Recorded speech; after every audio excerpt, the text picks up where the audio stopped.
Good morning, student of class 10th. How are you all? I hope you all are fine.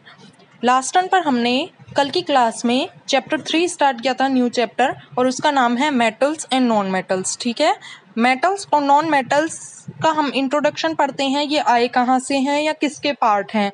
सबसे पहले हम देखेंगे कि elements क्या होते हैं. एलिमेंट्स जैसे हम लोग पीरियोडिक टेबल देखते तो पीरियोडिक टेबल में hydrogen, helium, lithium, beryllium, boron, carbon, ये जितने भी एटम होते हैं सिंगल टाइप ऑफ एटम है. जैसे hydrogen H, helium He, lithium Li, beryllium Be, boron B, carbon C, nitrogen N, oxygen O, fluorine F.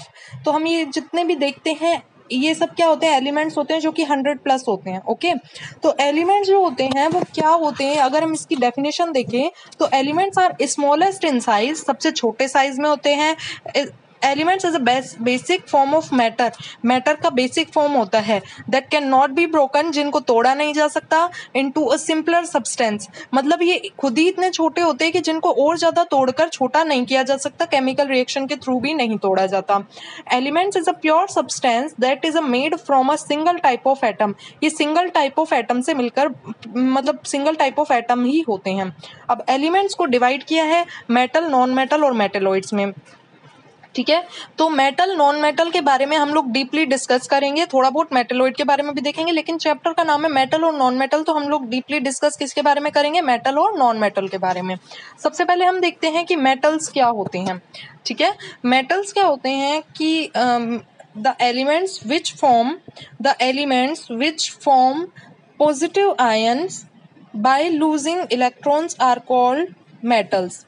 वो elements जो अपने में से इलेक्ट्रॉन्स को लूज करके या रिमूव करके अपने ऊपर पॉजिटिव आयन ले आए या बना ले, उसको क्या बोलते हैं, मेटल्स बोलते हैं. मेटल की डेफिनेशन है. ठीक है, जैसे हम लोग बात करते हैं इलेक्ट्रॉन्स क्या होते हैं. इलेक्ट्रॉन्स मतलब उनके ऊपर नेगेटिव चार्ज और पॉजिटिव चार्ज मतलब प्रोटॉन. ठीक है, जब हम इलेक्ट्रॉन अपने में से कोई निकाल लेगा तो उसके ऊपर क्या आ जाएगा, पॉजिटिव चार्ज आ जाएगा. ठीक है, जब कोई एटम अपने में से इलेक्ट्रॉन को रिमूव कर देगा, यानी कि माइनस चार्ज निकल गया और माइनस कम हो गया, तो उसके ऊपर क्या आ जाएगा, पॉजिटिव चार्ज आ जाएगा. तो वो क्या बन जाएंगे, मेटल बन जाएंगे. देखो यहाँ पे हम लोग छोटी सी जो इसको रिएक्शन में देखते हैं डेफिनेशन को ही. मेटल्स जो होते हैं अपने में से इलेक्ट्रॉन निकालकर इलेक्ट्रोपॉजिटिव आयन बना लें, यानी कि जब इलेक्ट्रॉन को रिमूव कर लेंगे तो अपने ऊपर पॉजिटिव आयन, पॉजिटिव चार्ज ले आएंगे. ठीक है, हम इसका एग्जांपल देखते हैं. जैसे सोडियम Na कौन से नंबर पर आता है, आपको पीरियोडिक टेबल में एटम याद रखने पड़ेंगे. जैसे 30 तक तो आपको बिल्कुल अच्छे से याद ही रखने पड़ेंगे. ठीक है, लर्न करने पड़ेंगे. तो Na जो होता है वो पीरियोडिक टेबल में 11 नंबर पर आता है. ठीक है, तो इसके पास मतलब Z जो है वो एटॉमिक नंबर इसके क्या है, 11 है. 11 मतलब कि क्या है कि 11 ही प्रोटॉन है इसके पास और 11 ही इलेक्ट्रॉन है. तो प्रोटॉन तो क्या होता है, न्यूक्लियस में होता है. बाहर कौन घूमता है, इलेक्ट्रॉन घूमता है. तो इलेक्ट्रॉन इजीली रिमूव ये कर सकता है.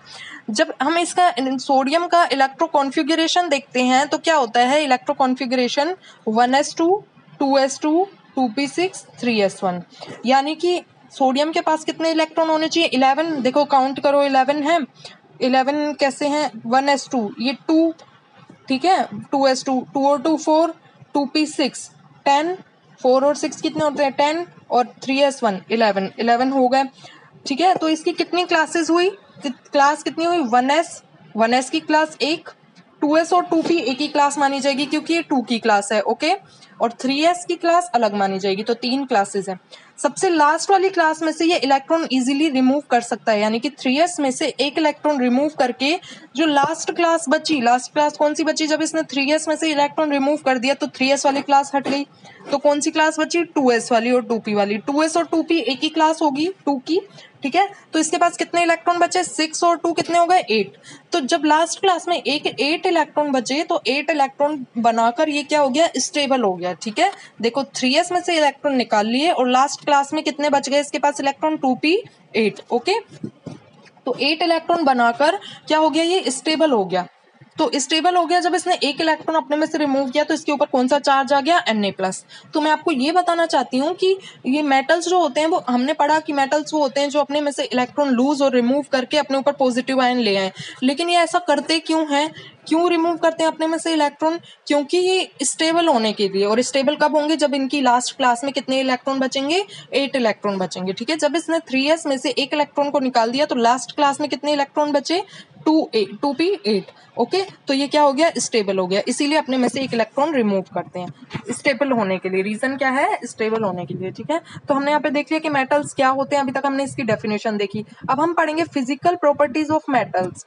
मेटल्स की फिजिकल प्रॉपर्टीज क्या है, कि हम लोग कैसे पहचानेंगे। अगर हमको किसी भी एलिमेंट्स को दे दिया पीरियोडिक टेबल में से, जैसे गोल्ड दे दिया, सिल्वर दे दिया, और पूछेंगे कि ये मेटल है या नॉन मेटल है, तो आपको कैसे पता चलेगा कि ये मेटल है या नॉन मेटल है। तो मेटल्स की फिजिकल स्ट्रक्चर क्या क्या होती है, जिसमें से हम लोग इसको देखकर, इसकी बनावट को देखकर बता दें कि ये क्या है, मेटल्स हैं। सबसे पहले उसकी फिजिकल स्टेट कैसी होनी चाहिए, metal exist in solid state. Metals जो होते हैं वो सॉलिड स्टेट में होते हैं।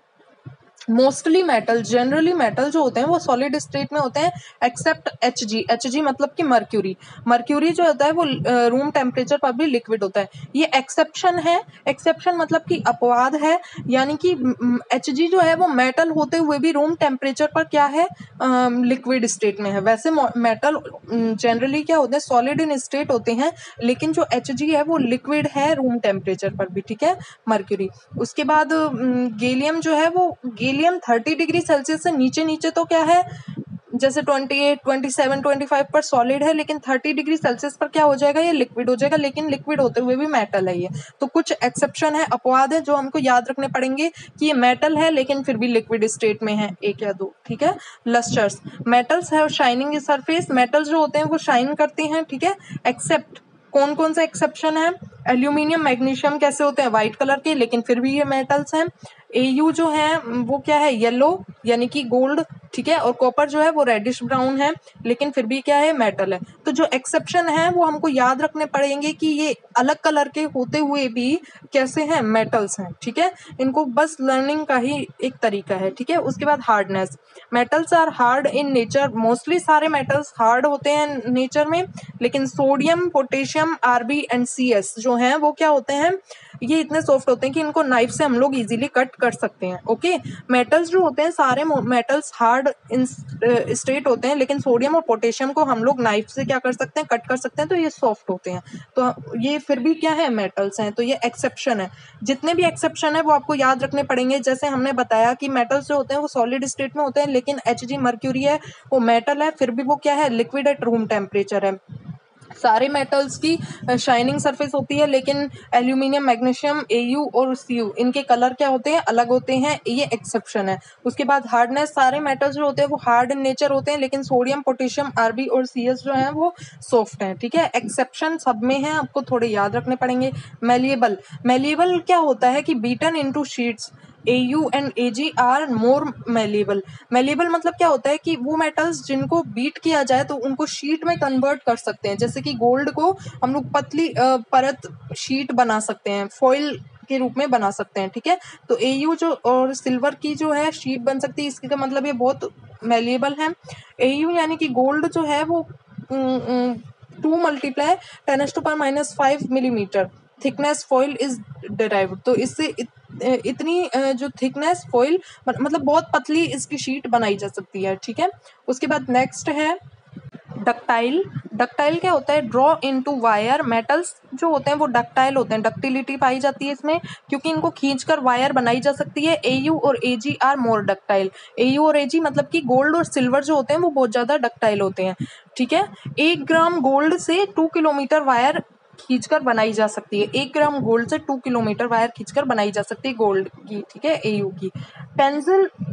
Tensile strength, tensile strength, they have very high tensile strength, मतलब कि खींचने पर भी ये टूटे नहीं। टेंजाइल स्ट्रेंथ क्या होता है, खींचने पर भी अपने आप को तोड़े ना। ठीक है, तो जो इसमें एग्जांपल है एल्कली मेटल्स। उसके बाद है मेल्टिंग एंड बॉइलिंग पॉइंट। जो मेटल्स होते हैं they have high melting point and boiling point. ठीक है, इनकी जो मेल्टिंग पॉइंट और बॉइलिंग पॉइंट होती है वो क्या होती है, हाई होती है। हाई Bp जो है वो कितना होता है, Re का 5650 एक्सेप्ट एल्कली मेटल्स, जो एल्कली मेटल्स होते हैं उनके अलावा एक्सेप्शन है ये, ठीक है। मतलब उनका मेल्टिंग पॉइंट इतना नहीं होता, बाकी सारे जो मेल्टिंग पॉइंट और बॉइलिंग पॉइंट सबका क्या होता है, ज़्यादा होता है। उसके बाद density, they have high density, इनका मास ज़्यादा होता है तो डेंसिटी भी क्या होगी, ज़्यादा होगी। Except alkali metals they float on water, तो एल्कली मेटल्स जो होते हैं वो क्या होते हैं, वाटर पर भी फ्लोट कर सकते हैं, ठीक है। उसके बाद सोल्यूबिलिटी, किसी भी सोल्यूबल सॉल्वेंट में सोल्यूबल होते हैं ये, सोल्यूबल इन वाटर, ठीक है, तो वाटर में भी सोल्यूबल होते हैं। अलॉय फॉर्मेशन, अलॉय फॉर्मेशन मतलब क्या होता है कि मेटल और मेटल का मिलना, ठीक है। मेटल और मेटल, एक मेटल दूसरे मेटल से मिलकर जो फॉर्मेशन बनाता है वो क्या होता है, अलॉय, ठीक है। या फिर एक मेटल और नॉन मेटल भी आपस में मिलते हैं तो क्या बनाते हैं, अलॉय। तो स्टेनलेस स्टील अलॉय ऑफ, जो स्टेनलेस स्टील बन रहा है आजकल, ठीक है, जैसे पहले रेलिंग होती थी तो रेलिंग किसकी होती थी, केवल लोहे की होती थी, एफई की, ठीक है, तो वो भी मेटल ही है। एफई की जो होती थी, लेकिन उस पर क्या हो जाता था, जंग लगने के चांसेस ज्यादा होते थे। अब आजकल क्या हो रहा है कि स्टेनलेस स्टील मतलब कि दो या दो से ज्यादा मेटल, जैसे निकल, क्रोमियम और एफई, तीनों मिक्स करके बनाए जा रहे हैं। यानी कि मैंने आपको बताया पहले ही, एलॉय क्या होता है, मेटल और मेटल का मिलना है, मेटल और नॉन मेटल का मिलना, तो आपस में मिलकर क्या बना रहे हैं, स्टेनलेस स्टील बना रहे हैं, जिससे उस पर जंग लगने के चांसेस क्या है, बहुत कम है या ना के बराबर है, ठीक है। तो पहले प्योर एफई की रेलिंग बनाई जाती थी छतों पर, लेकिन इन तीनों का फॉर्मेशन जो होगा वो क्या होगा, स्टेनलेस स्टील्स, ठीक है। जर्मन सिल्वर, तो CuZn+Ni आपस में मिलकर क्या बना रहे हैं, जनरल जर्मन सिल्वर, ठीक है।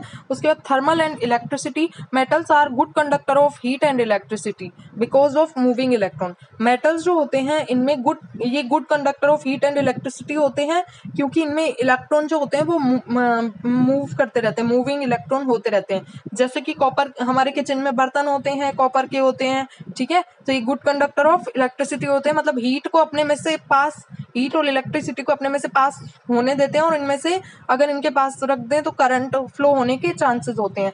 क्यों होता है ऐसा, क्योंकि इसका रीजन है कि इनमें मूविंग इलेक्ट्रॉन होता है, तभी मूविंग इलेक्ट्रॉन होता है, तभी तो अपने आप में से इलेक्ट्रॉन को क्या होने देते हैं, इजीली रिमूव होने देते हैं। तो आज मैंने आपको मेटल्स की फिजिकल प्रॉपर्टीज बताई है, जिन जिन में ये फिजिकल प्रॉपर्टीज पाई जाएगी वो क्या होंगे, मेटल्स होंगे, ठीक है। तो अब हम लोगों ने मेटल की फिजिकल प्रॉपर्टीज देखी है, नेक्स्ट टर्न पर हम नॉन मेटल की फिजिकल प्रॉपर्टीज देखेंगे, फिर दोनों का कंपैरिजन करेंगे। मतलब कि ये क्वेश्चन आता है अलग से, तो मुश्किल पूछा जाता है कि मेटल की फिजिकल प्रॉपर्टीज लिखो और नॉन मेटल की फिजिकल प्रॉपर्टीज लिखो। मोस्टली क्वेश्चन आता है मेटल और नॉन मेटल में क्या डिफरेंसेस हैं, तो आपको ये 8-10 पॉइंट मेटल के याद रखने पड़ेंगे और नॉन मेटल के जस्ट इसके अपोजिट है, तो एक के याद कर लोगे, दूसरे के आपको इजीली याद करने पड़ेंगे, लेकिन एक्सेप्शन आपको जरूर याद रखने हैं, एक्सेप्शन जो है वो आपको जरूर याद रखने हैं, वो मोस्टली पूछे जाते हैं। तो आज के लिए इतना ही, ये आपको नोटबुक में नोट डाउन करना है, ओके। अगर कोई भी प्रॉब्लम हो तो you can discuss me, thank you.